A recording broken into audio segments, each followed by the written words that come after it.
Amém. Paz do Senhor Jesus a todos os irmãos e irmãs. Queria ler com vocês o texto de Tiago, no capítulo 1, a partir do versículo 2.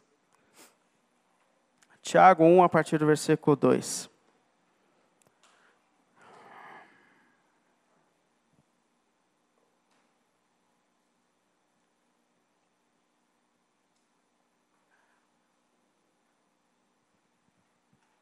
Encontraram?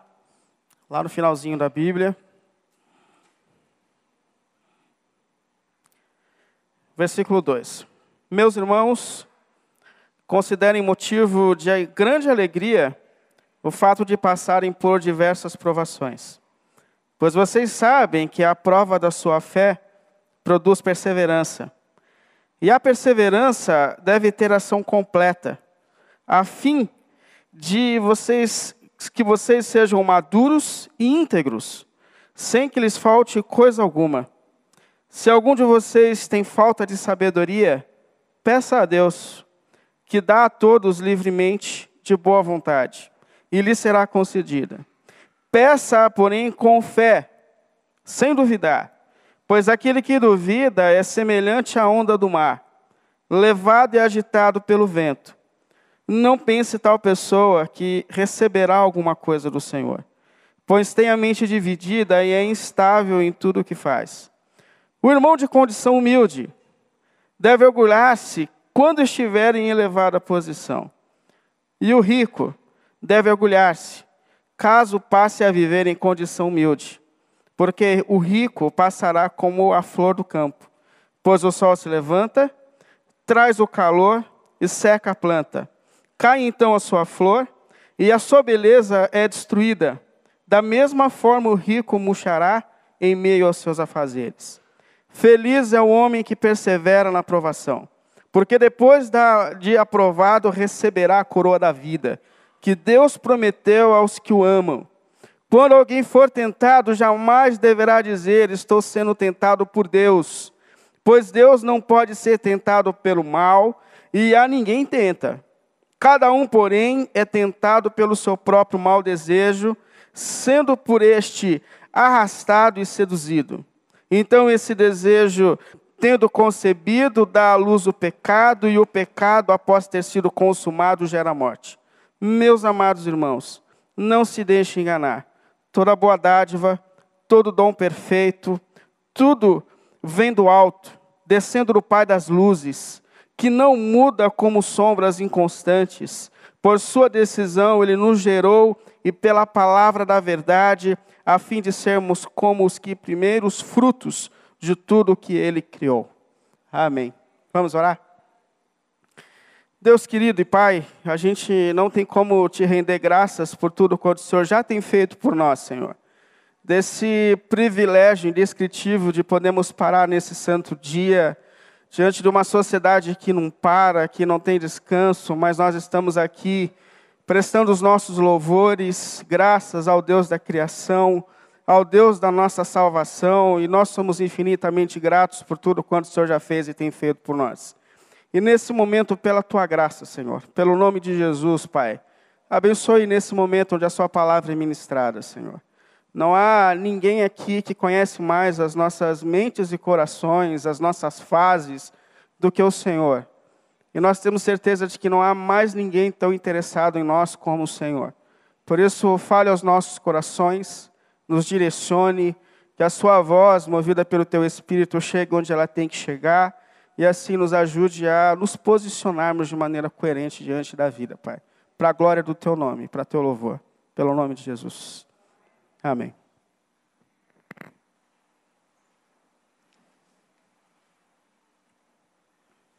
Bom, antes de tudo, uma alegria muito grande reencontrar os irmãos.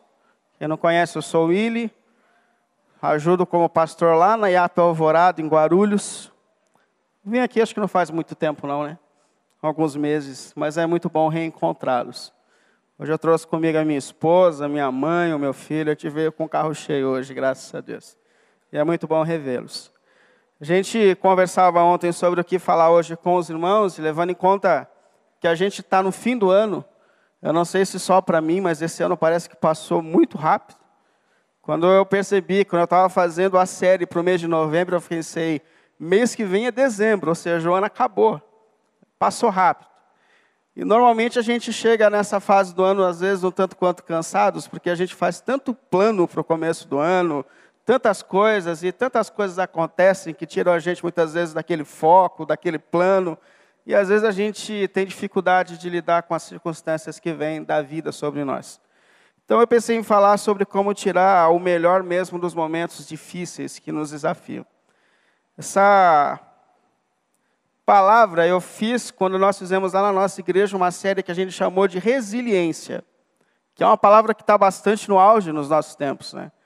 Resiliência é uma palavra que a princípio começou com a física, onde os físicos assumiram o desafio de criar materiais que fossem capazes de lidar com pressão e depois de passar por pressão, de voltarem ao seu estado original, de se recompor. Depois a psicologia, olhando para esse termo, usou também para falar sobre as questões humanas. Ou seja, o resiliente é aquele que passa por pressão, que passa por momentos difíceis, que tem que se adaptar às circunstâncias, mas que depois de passar tem uma capacidade de se recompor, de se recolocar. E a diferença entre ser simplesmente resistente e resiliente é que o resistente, ele simplesmente resiste, mas ele não muda, ele não se adapta, ele não passa por transformação. Mas o resiliente, ele não só passa e suporta as pressões, mas como se torna melhor depois de passar por pressões e provações e circunstâncias assim. Por isso é uma qualidade muito interessante para a gente, principalmente na nossa caminhada espiritual. Sempre que eu falo sobre como lidar com os desafios da vida, a primeira coisa que eu digo é que a gente tem que ser realista diante da vida. Sabe que ter os pés no chão, ter o coração sábio a respeito do que é essa vida, faz com que a gente se frustre, se decepcione menos quando as circunstâncias difíceis vêm. Porque queira a gente ou não, a gente tende a construir os nossos castelos. A gente tende a sonhar sempre com uma vida perfeita. Ela nunca chega, mas a gente pensa que ela está um pouco mais à frente. Ela está no emprego perfeito, ela está no casamento perfeito, e ela sempre está correndo, e a gente constrói esses castelos. E quando vem situações que a gente não espera, se a gente não tem uma mente conectada com a realidade da vida, quando eles vêm, a gente desmorona mais. Por isso eu gosto muito de uma frase que o Ariano Suassuna dizia, já faleceu em 2014, né, infelizmente, mas ele escrevia coisas interessantes. E o Ariano Suassuna, ele dizia o seguinte, ele falava que o pessimista ele é um chato. E, de fato, quando você tem alguém do seu lado que tudo é negativo, tudo não vai dar certo, ele fala assim, é muito chato isso. Que só sabe fazer previsões ruins, é muito chato. Mas ele falou assim, mas o otimista, às vezes, é um tolo. Porque pensar a vida dessa forma também excessiva, de que tudo vai dar certo, de que tudo vai acontecer como a gente espera, também é uma ilusão. Então, muitas vezes, aquele que é excessivamente otimista, ele é tolo. Ele é distraído a respeito da realidade da vida. Aí ele concluiu dizendo assim, o que a gente precisa, de fato, é ser realista. E é isso mesmo, a gente precisa ser realista diante da vida. Até porque o próprio Jesus disse que nesse mundo nós teríamos aflições e momentos difíceis. E eu não estou falando isso para que a gente saia daqui tenso, preocupado, não, muito pelo contrário. Mas para que a gente tenha uma visão realista da vida e assim a gente se prepare melhor para lidar com a realidade da nossa vida. Eu gosto muito do que o apóstolo Paulo disse a respeito disso, desses desafios, onde ele fala assim, eu aprendi o segredo de viver feliz em todas as circunstâncias. Está lá em Filipenses, capítulo 4, versículo 12 e 13. Ele diz assim, ó, versículo 12 de Filipenses 4. Sei o que é passar necessidade, e sei o que é ter fartura. Aprendi o segredo de viver contente em toda e qualquer situação. E é lógico que eu queria saber o que ele aprendeu, né? Em qualquer situação. E o segredo, aprendi a viver contente em toda e qualquer situação. Seja bem alimentado ou seja com fome. Tendo muito ou passando necessidade. E qual que é o segredo de saber enfrentar da melhor forma todas as circunstâncias da vida? Ele diz, tudo eu posso naquele que me fortalece. Ou seja, o segredo é Deus. Portanto, é importante a gente perceber a nossa dependência de Deus, porque queira a gente ou não, a vida trará desafios. E para passar por esses desafios, a primeira coisa, mantenha-se conectados com Deus, porque só Deus é capaz de nos sustentar. Só Deus é capaz de manter. Mas mesmo diante desses desafios, se a gente caminha com Deus, a Bíblia fala que existem circunstâncias na vida que podem produzir coisas boas, mesmo parecendo negativas. Aí eu uso aqui as palavras de Deus, por meio do apóstolo Tiago, para perceber o que os desafios podem trazer de bom para a nossa caminhada. E a primeira coisa que eu acho que ele destaca aqui é que os momentos difíceis, desafiadores, eles nos tornam mais fortes. Ele diz aqui no versículo 2 da sua carta: Meus irmãos, considerem motivo de alegria o fato de vocês passarem por diversas provações, pois vocês sabem que a prova da sua fé produz perseverança. Primeira coisa, considerem um motivo de alegria o fato de vocês serem provados, passarem por provações, por a sua fé ser provada. E sempre quando eu pensei em prova, eu penso da gente entrando numa circunstância difícil e tendo que sair do outro lado. Isso é passar pela prova. Mas essa expressão provar, ela traz um sentido também de sentir o sabor, de descobrir a essência, de perceber o que existe dentro.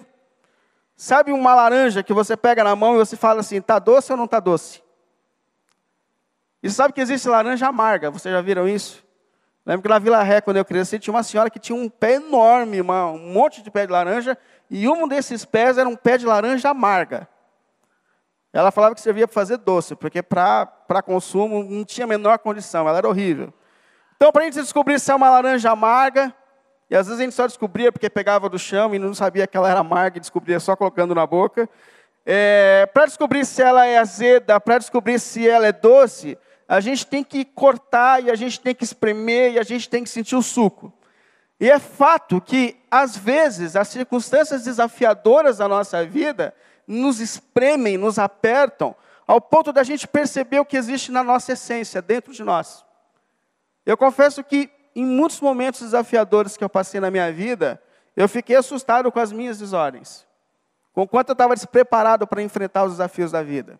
E eu só percebi no momento difícil, o quanto eu precisava orar por algumas circunstâncias e questões dentro de mim que ainda não estavam amadurecidas e eu coloquei diante de Deus. Portanto, primeiro, prova a nossa fé, faz com que a gente perceba o que existe dentro de nós. E isso é muito importante para que a gente coloque diante de Deus. E para que nós nos tornemos mais fortes. Uma outra questão que ele fala aqui é que nos torna mais fortes porque nos torna perseverantes. Ele fala isso no versículo 3. Além de provar, nos torna perseverantes. E a perseverança tem tudo a ver com a resiliência. Porque o perseverante é aquele que não para diante dos desafios. Que não abre mão, que não desiste, que insiste apesar de todas as lutas. O maior exemplo que a gente tem de perseverança, primeiro é Jesus, o Senhor. Mas depois de Jesus, a gente tem Jó. Eu passo no setup o livro de Jó, passei esses dias, e quando a gente volta a estudar o livro de Jó, a gente fica imaginando como aquele irmão suportou passar por o que ele passou. Imagina um homem que num dia perdeu todos os seus bens. Num dia perdeu todos os seus filhos. E começa a perder a sua saúde. Eu li um estudioso que ele fala que Jó, ele adquiriu todas as doenças possíveis da sua época de uma vez só. Imagina isso. Uma pessoa com tudo no seu corpo. E mesmo diante de todos os desafios, ele levantou questões, mas ele falou assim, olha, ainda que o meu corpo seja sepultado, vá para o pó. Eu sei que esses mesmos olhos um dia ainda verão o meu Salvador. Isso é perseverança. E ele ainda conclui dizendo, depois de passar por tudo isso, eu confesso que eu conheci o Senhor de ouvir falar, mas hoje eu conheço o Senhor de contigo andar. Em nenhum momento Deus explica para Jó o que ele passou, mas ele perseverou e ele amadureceu diante dos desafios. Portanto, além de nos mostrar a nossa essência, de nos provar, a Bíblia fala que os momentos e circunstâncias difíceis nos moldam. Aliás, Tiago diz isso no versículo 3 do texto que a gente leu. Pois vocês sabem que a prova, primeiro nós somos provados, a prova da sua fé produz perseverança. Aí versículo 4, e a perseverança deve ter ação completa, a fim de que vocês sejam íntegros e maduros. Ou seja, esses desafios vão produzir em nós integridade e maturidade. E isso é muito necessário na nossa caminhada espiritual. E eu pergunto, como ser perseverante? Porque muita gente passa por momentos e circunstâncias difíceis, e ao invés de amadurecerem, de se tornarem mais resilientes, eles abandonam a fé. Eles não conseguem continuar caminhando com Deus. E ele também fala sobre como a gente conseguir ser perseverante mesmo diante dos desafios. Versículo 5. Se algum de vocês tem falta de sabedoria, peça a Deus, que a todos dá livremente de boa vontade, e lhe será concedida. Como a gente pode continuar perseverante mesmo diante dos desafios que a vida traz? Tiago está dizendo, peça sabedoria a Deus. Que Deus dá com alegria sabedoria para que a gente enfrente os desafios da vida. Eu acho isso extraordinário, porque a gente pede tanta coisa diante de Deus. A gente precisa pedir pelo nosso trabalho, a gente pede por emprego, a gente pede por saúde, a gente pede pela família, e tudo isso é coerente. Mas eu confesso que eu nunca participei de uma campanha de busca por sabedoria. Alguém já participou? Levanta a mão, é sério, se alguém já participou, para levantar que eu vou ficar feliz. Lá na minha igreja também ninguém participou. A gente faz de tudo para Deus fazer como a gente espera que Deus faça. Mas dificilmente a gente se coloca diante de Deus dizendo assim, simplesmente eu quero sabedoria do Senhor para lidar com os desafios que vêm da vida. Isso a gente não faz. E é interessante que ele fala que Deus tem prazer em nos dar sabedoria. Que Deus tem prazer nisso, prazer em nos ajudar diante dos conflitos da vida. Eu lembro de Salomão, no começo do seu ministério, Deus perguntou o que ele queria. E ele poderia ter pedido muita coisa, poderia ter pedido poder, poderia ter pedido que os seus inimigos fossem derrotados, poder material, ele podia pedir até poder para fazer descer fogo do céu. E ele falou, Deus, dá sabedoria que isso basta. E a Bíblia fala que Deus ficou completamente contente com Salomão, porque ele não pediu nada de outras coisas, a não ser sabedoria para poder assumir o seu ministério, o seu reino. Deus tem prazer em nos dar sabedoria para enfrentar as diversidades da vida. Isso é muito importante. Só que Tiago fala assim, porém, peça com fé sem duvidar, pois aquele que duvida é semelhante à onda do mar, levada e agitada pelo vento, e não pense tal pessoa que receberá alguma coisa do Senhor, porque tem a mente dividida e é inconstante em tudo que faz. Está dizendo, peça com fé. Nesse sentido de dizer, acredite que de fato Deus está ouvindo a sua oração, que Deus está ouvindo quando você clama. Eu digo que eu tenho muitas dúvidas na minha caminhada espiritual. E eu não sei porque um monte de gente me procura para explicar coisa de teologia.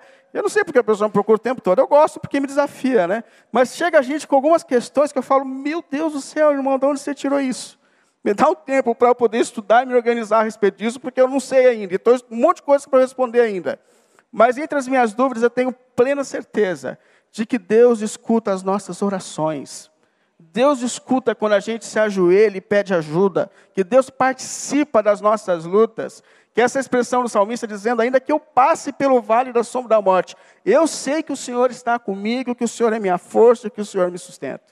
Portanto, a primeira coisa que os desafios da vida podem produzir em nós, se nós nos colocarmos diante de Deus, é nos tornar mais fortes, perseverantes e maduros na nossa caminhada espiritual. Segundo, coloquei 3 coisas aqui que podem ser produzidas. Segundo, os desafios da vida, os momentos difíceis, eles podem fazer com que a gente perceba os verdadeiros valores da nossa vida. Porque Tiago ele fala assim, versículo 9. O irmão de condição humilde deve orgulhar-se quando estiver em situação elevada, ou em elevada posição. E o rico deve orgulhar-se caso passe a viver em condição humilde, porque o rico passará como a flor do campo. Primeira coisa que ele fala, se você não tem grandes bens materiais, e dizem que quando o Tiago escreveu essa carta para a igreja, a sociedade, principalmente a igreja, passava por um momento muito difícil, porque eles estavam divididos entre ricos e pobres. Hoje a gente tem algo que a gente chama de classe média. Lá não, ou você estava passando um aperto, ou você estava muito bem. E a maioria dos cristãos, por causa da sua fé em Cristo, estavam perdendo seus lugares no mercado de trabalho, e estavam passando por momentos muito difíceis. Nem todos, mas muitos estavam. E Tiago fala assim, você que tem uma vida simples, o que ele chama de pobre, pode ficar feliz na sua dignidade. Se alegre nisso. Até porque, em nenhum momento a Bíblia diz que ser pobre é pecado. Na verdade, a Bíblia motiva a gente a ter uma vida simples. A ter uma vida simples. Portanto, essas doutrinas que ensinam que se você é filho de Deus, você vai ter que ser próspero, de que uma evidência de que você é fiel a Deus é o fato de que você está bem de vida, isso não existe na Bíblia. No contexto do Antigo Testamento até tinha algumas promessas. Mas no Novo Testamento, Jesus morreu sem nada, sem ter onde ajeitar a cabeça, os apóstolos morreram sem nada, e não há nada dizendo que nós vamos enriquecer. E até porque muitos não prosperaram na vida porque não tiveram oportunidade. No nosso contexto brasileiro, por exemplo, onde muita gente começa a trabalhar com 14 anos de idade e tem que parar os estudos. Eu comecei a trabalhar com 15 anos de idade, precisava trabalhar. Arrumei serviço numa oficina, a gente tinha que carregar uns fardos de jeans. Já viram jeans cru, que é bem azul? Então eu carregava jeans o dia inteiro. Chegava em casa azul. Passava 40 minutos tentando tirar o azul do corpo. E chegou um momento que eu falei, ou eu estudo ou eu trabalho. Mas eu precisava muito trabalhar naquela época. Fui voltar a estudar quando eu tinha já adulto, fazer supletivo, voltar a fazer faculdade, porque antes não deu. E muita gente não tem nem essa oportunidade. Por isso que a pobreza não tem que ser considerada uma coisa indigna, de relaxo, de falta de dedicação. Infelizmente, é uma consequência. E a Bíblia também fala que é melhor a gente ter pouco, com dignidade, do que muito sem honestidade.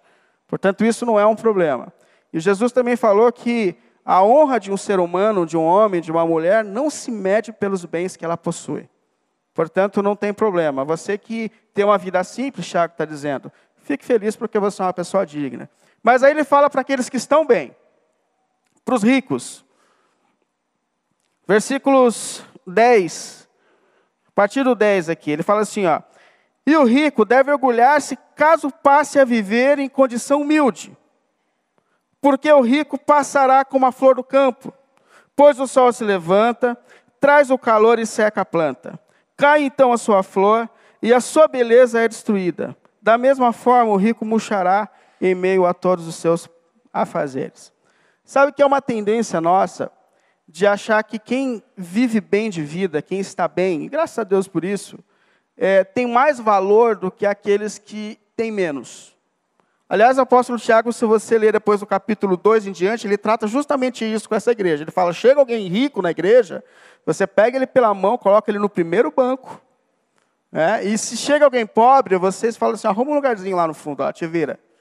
E se eles tinham essa tendência, a gente também tem de entender que aqueles que estão bem têm mais valor. E o pior de tudo, há uma tendência também, muitas vezes, daquele que está muito bem, entender que de fato é mais importante.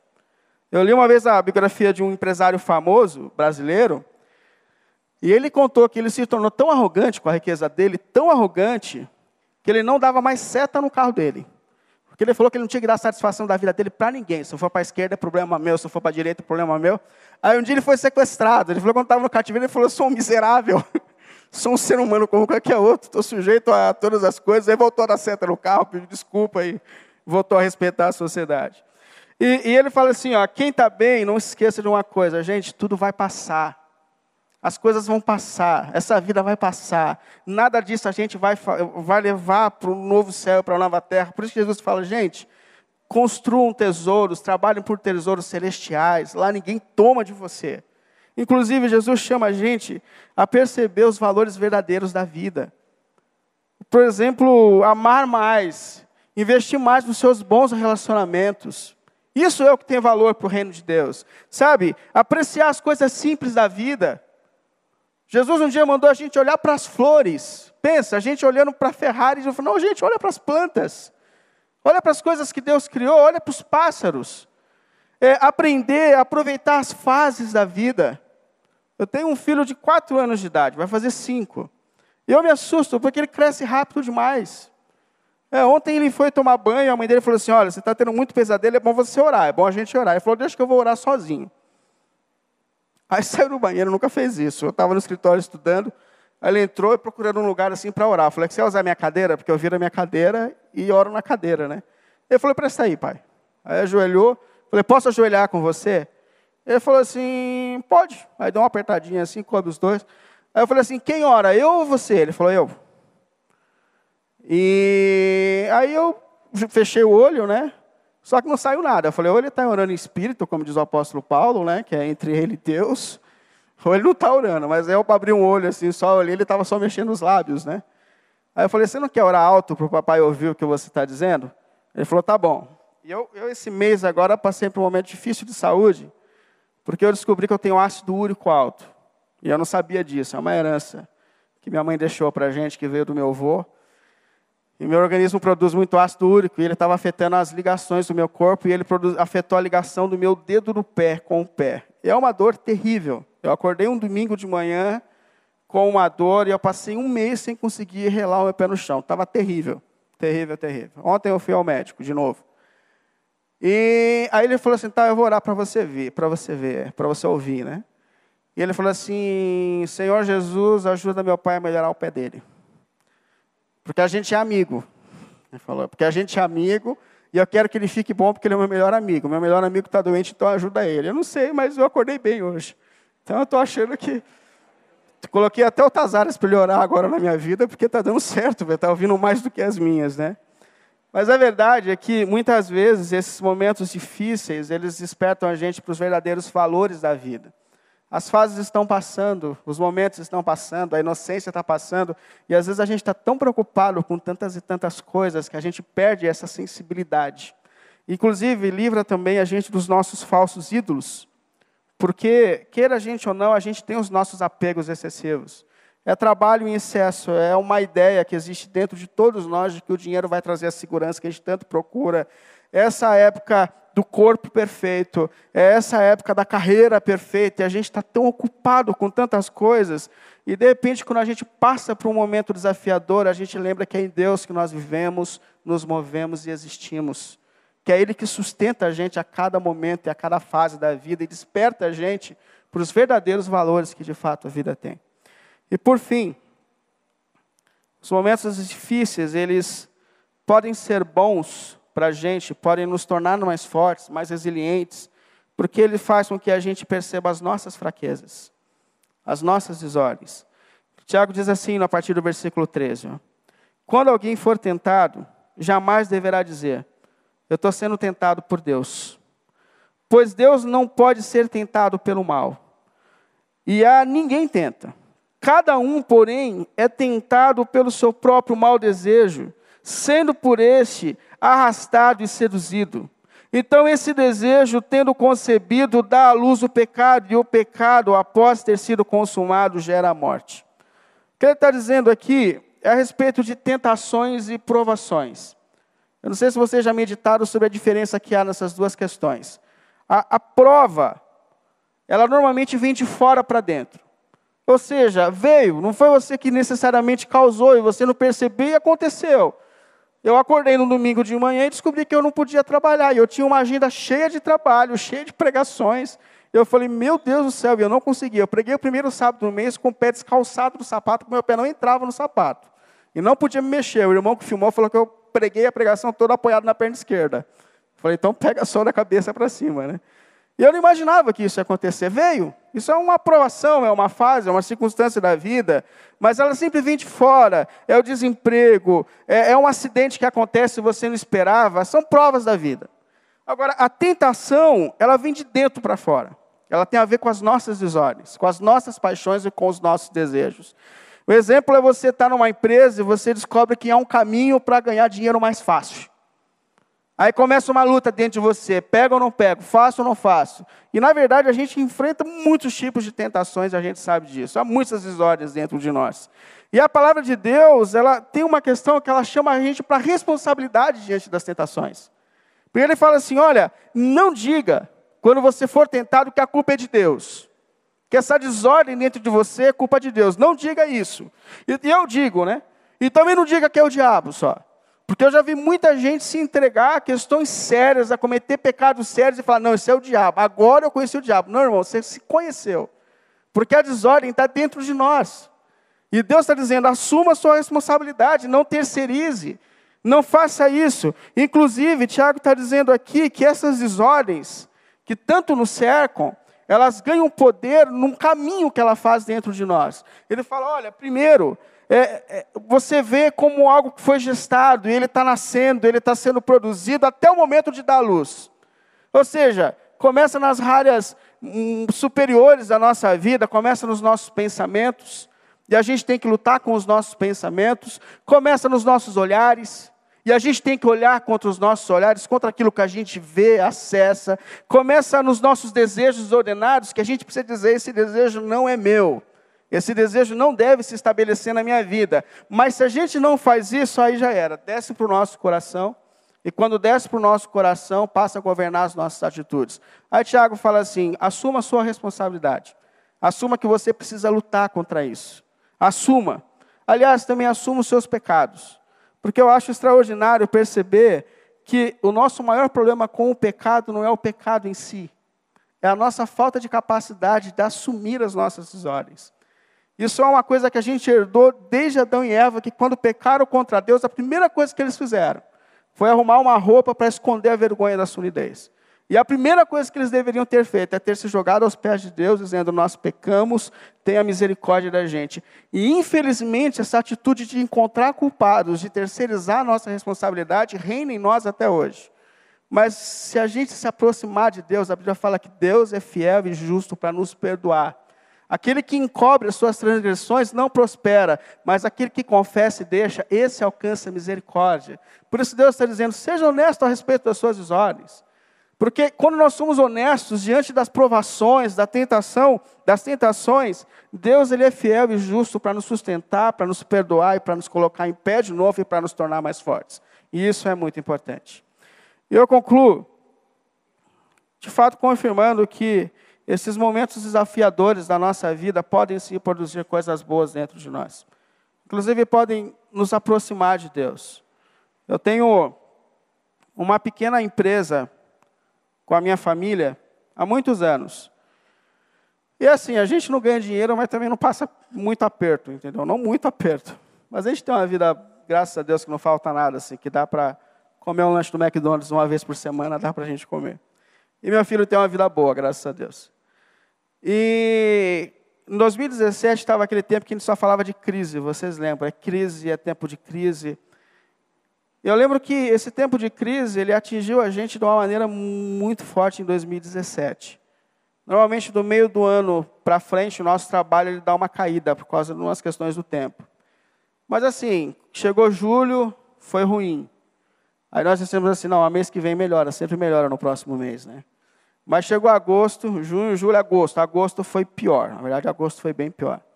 Aí a gente já começa a usar os recursos que tem, começa a correr atrás e começa a comprar pré-datado, porque a gente precisa continuar, né? Mas falou, mas mês que vem melhora e a gente consegue acertar as coisas. E o outro mês não foi pior, foi péssimo. E eu lembro do momento que chegou assim, que a gente falou, meu Deus do céu. E eu lembro que eu falei isso porque a gente vive disso, né? E eu falei, meu Deus do céu. O que a gente vai fazer? Mas aí chegou o outro mês, e o outro mês foi pior ainda. Chegou um momento assim, de a gente nunca fazer isso, mas ter que ligar para o fornecedor e falar assim, olha, parou tudo. E o fornecedor também está passando um momento difícil, porque parou para ele também, e foi um momento assim. E a cada mês desse, eu lembro que eu entrava no meu quarto, como sempre, mas de uma maneira especial, pedindo para que Deus tivesse misericórdia da gente. Porque eu vivo disso. E eu lembro o primeiro mês, eu falei, Senhor, vai melhorar o mês que vem, ajuda, e foi pior o outro, e foi pior o outro. E eu lembro assim que num momento de crise assim, intenso, que eu estava, além dos problemas comuns da vida, mas essa questão me afetou tão profundamente, que um dia eu entrei no meu quarto, eu estava quebrado, assim, sabe? Depois de 3, 4 meses vivendo esse tempo, procurando o que fazer, e eu lembro que um dia eu entrei no meu quarto, portanto eu persisti diante de Deus e de orar. Quando eu ajoelhei, eu percebi que Deus estava muito mais perto de mim, e que eu estava muito mais perto de Deus. Por essa persistência, por esse momento. E naquele momento, a única coisa que eu fiz para Deus foi justamente agradecer por aquele período. Porque aquele período me arrastou para Deus, me colocou diante de Deus, me fez buscar mais a Deus e me deixou muito mais profundo na minha caminhada espiritual. Portanto, Deus pode usar os momentos desafiadores para nos tornar mais fortes, para nos aproximar. E o que é muito importante nesse texto que Tiago diz, ele fala, irmãos, considerem motivo de alegria o fato de vocês passarem por provações. Ou seja, isso não define a nossa história. As fases da vida não definem a nossa história. Inclusive, o Tiago fala isso no versículo 12. Ele fala, aquele que perseverar, persistir, saiba que no fim dessa jornada há uma coroa da vida esperando por você. Portanto, esse momento não define o nosso caminho, a nossa história. Por isso, mesmo diante dos desafios, a gente tem que continuar, persistir, na certeza de que em meio a tudo isso, todas as coisas contribuem para o bem daqueles que amam a Deus e que querem viver segundo os seus propósitos. Amém? Deus pode acrescentar muita coisa na nossa vida. Vamos ficar em pé para a gente orar?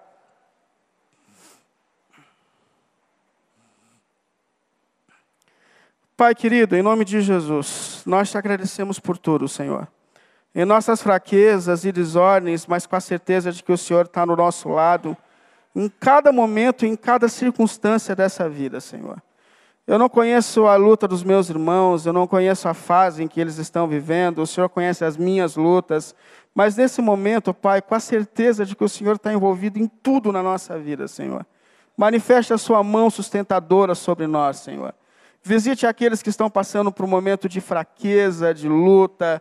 Visite, Senhor, aqueles que estão muitas vezes perdendo para as tentações. Em nome de Cristo, que essa graça perdoadora, providenciada pela cruz, se manifeste na vida deles, dando a eles uma nova força de caminhada. Visite aqueles que estão passando por momentos desafiadores. Traga luz, traga forças, traga perseverança. Lance sobre nós, Senhor, essa certeza da sua mão sobre cada circunstância da nossa vida, Senhor.